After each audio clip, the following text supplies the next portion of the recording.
I wanted the whole feel of the film to reflect just reflect what, again, it must have felt like to be going on these missions. So when we're inside the spacecraft, we try to really make you feel the claustrophobia, use sounds, use what you see but also what you don't see, restrict the POV, again, really put the viewer into a totally immersive sort of experience, so they feel like they're launching into the air, they feel like they're hovering in space.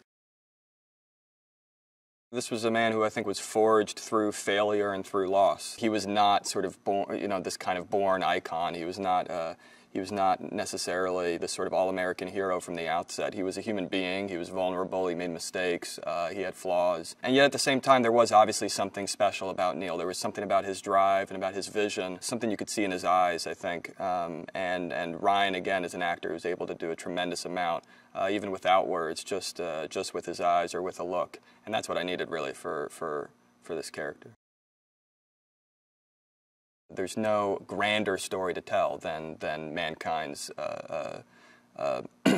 quest to go to the moon and to walk on the moon. That grand cosmic adventure was fueled by things made by hand, rickety spacecrafts held together by rivets and wires, and piloted by people like Neil, who again were human beings. I was talking with astronauts who had walked on the moon, and they told me it was sort of the most clear-eyed, clear-eared they had ever been in their lives, as though they'd just gotten a shot of adrenaline. It was like an awakened dream, where they sort of could see everything better, they could hear everything better, everything was crystal clear, and yet their heart was going a million miles a minute.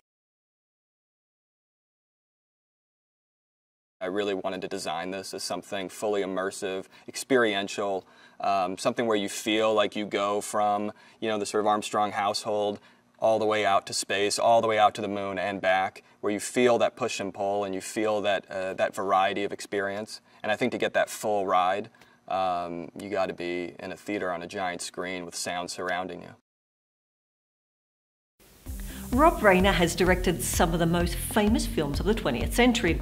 One of those films is the mockumentary This Is Spinal Tap.